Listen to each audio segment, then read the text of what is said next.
にちは。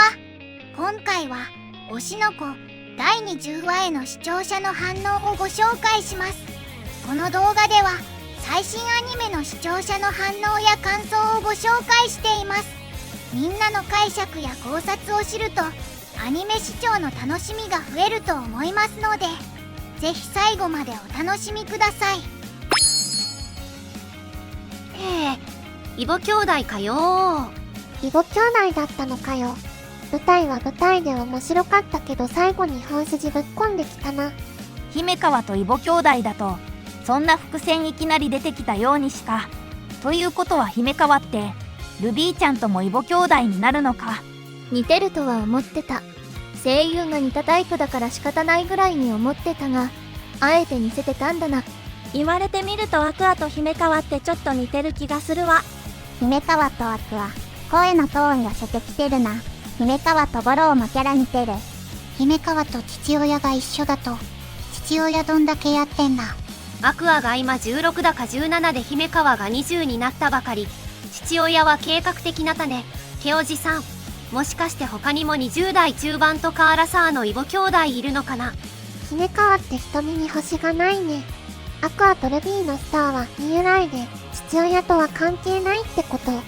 その割に姫川にカリスマ、スター、性がある設定のようにも見えるけど。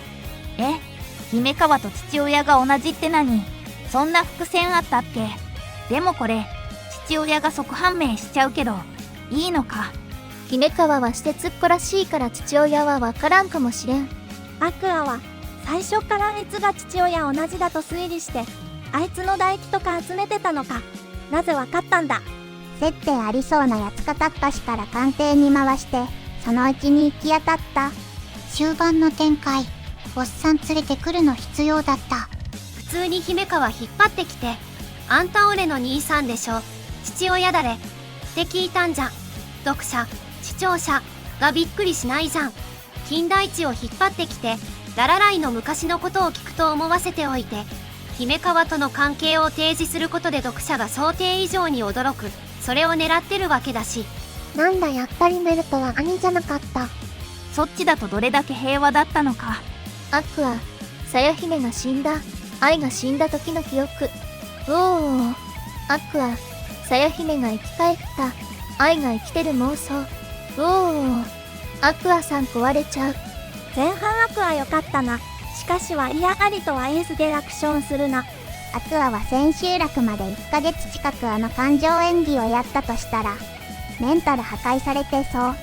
ガラスの仮面をはじめとする演劇漫画世界だと甘えるなの一言で済まされるな。感情の再現に慣れすぎて感情なくしそう。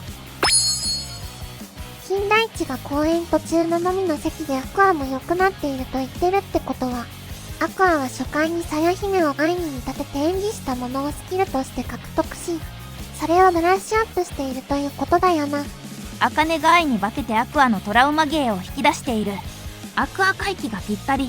茜と有馬ちゃん似た者同士じゃないか。天才なのに自分ではそう思ってなく、お互いを一緒してる意味でお互い高め合ってるんだからいいライバルだな。テンション上がってる時のアビコ先生かわいい。アビコ先生、コアさんと2人で来てた。デートじゃんこんなの。週刊連載作家なのに通い詰めしてないか。子供の頃の回想で愛の枕に気持ちよさそうに眠ってたらルビーちゃんが可愛かった。ルビーちゃんは茜や有馬ちゃんの演技に感化されて女優にも興味持ち始めてるのかも。あんな風に顔隠さずに堂々と子供連れて愛が映画館に出入りしててよくバレなかったな。アクアのお姫様抱っこに嫉妬する重曹ちゃん。トング二刀流で焼肉奉行する茜ちゃん。よかった。あのお姫様抱っこってひょっとしてアドリブだったのかな。お姫様抱っこを見る重曹ちゃんの目が怖すぎる。焼肉飲み会パート。やたらぬるぬる動いて無駄に作が良かった。重曹ちゃんのジンジャールアピール激しくて笑った。重曹ちゃんジンジャーエール飲んでベロベロで草。10秒で酔える天才和吹き役。黒川茜、愛に化けてアクアのトラウマ芸を引き出す。お姫様抱っこ、店を探す。アクアの肉を焼く。有馬かな、睨む。ジンジャーエールで管を巻く。重曹ちゃんは多分20歳になってもお酒飲まさない方がいいやつ。重曹ちゃんの調子だと、お酒飲める年になったら、いつものガード崩れてどこでもホイホイついていきそう。ストーリーの核心部分が少し垣間見えるぞ。3期やらないとな。東京ブレイド編舞台化。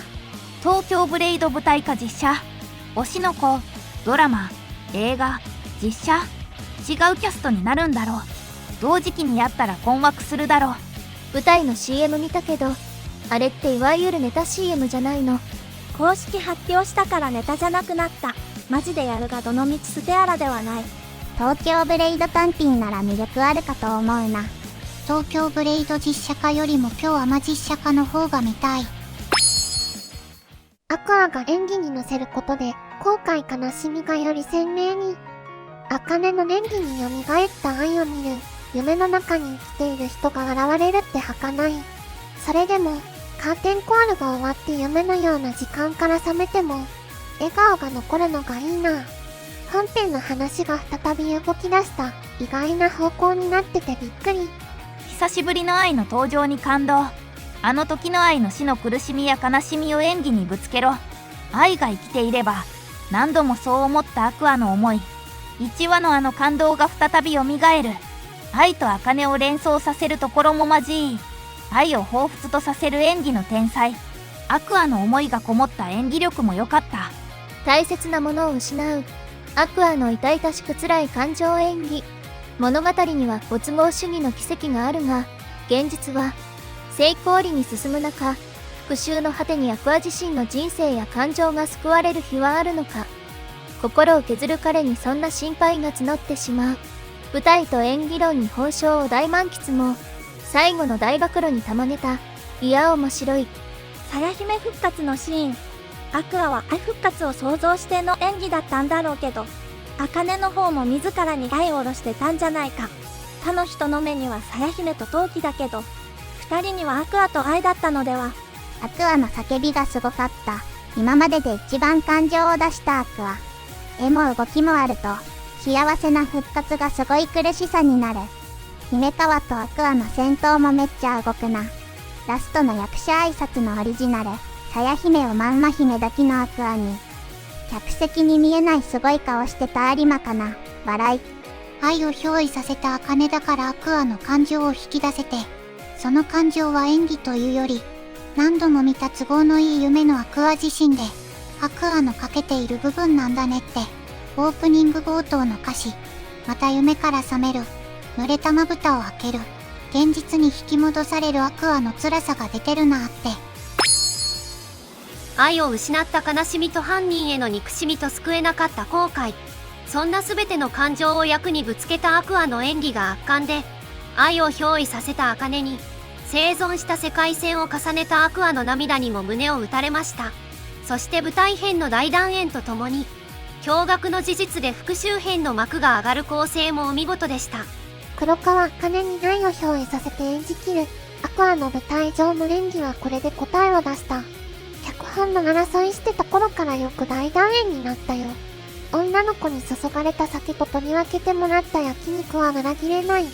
でもアクアの演技はずっと続いている。それはもう人生すべてを費やして。もし星の愛を救えていたら、花の輝く演技から憎しみの演技を引き出し、茜の愛を思わせる演技から悲しみの演技を引き出す。二人の天才からアクアの感情を引き出す展開が面白い。そして、花と茜でお互いに意識しているライバル関係が熱いですね。毎回アクアのお姫様抱っこを見せつけられる有馬かな。情緒保てるのか。空弱なやってられません。10、ジンジャーエールです。アクアの地道かつ陰湿な DNA 採集がめっちゃ意外なとこにたどり着いた。異母弟に女遊び論をつらつら喋っちゃった姫川の心中やいかに笑い。これは荒れる。今週愛めっちゃ出てたけど、やっぱり愛って可愛いよね。高橋理恵さんの声が説得力を超出してる。背中のルビー可愛い。愛を憑依させた茜ちゃんがさや姫として演技することで、アクアの安堵の感情を引き出す演出は本当お見事だった。東京ブレイド編ももう終わりか。最後にどえらい事実をぶっ込んできた。金田一が姫川に目をかけていたのって、出生の秘密を知っていたからなんだろう。それとワークショップで集めた人で言った。公演の失敗っていうのも関係あるんだろうな。おい、最後にまた、ぶっこんできたな。そうだった。この作品は、こういう物語だったよ。茜、かな、に続いて、また一人の天才がドラマの中核に入ってきた。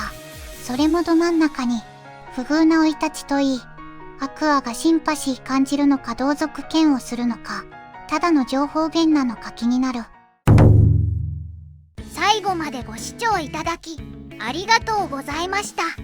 皆さんのご感想や注目ポイント、考察などありましたら、コメントで教えていただけると嬉しいです。このチャンネルでは、最新アニメのみんなの反応や感想をご紹介しています。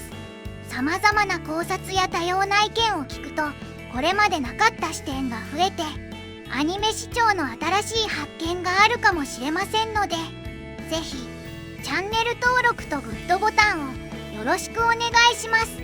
それではまた次回の動画でお会いしましょう。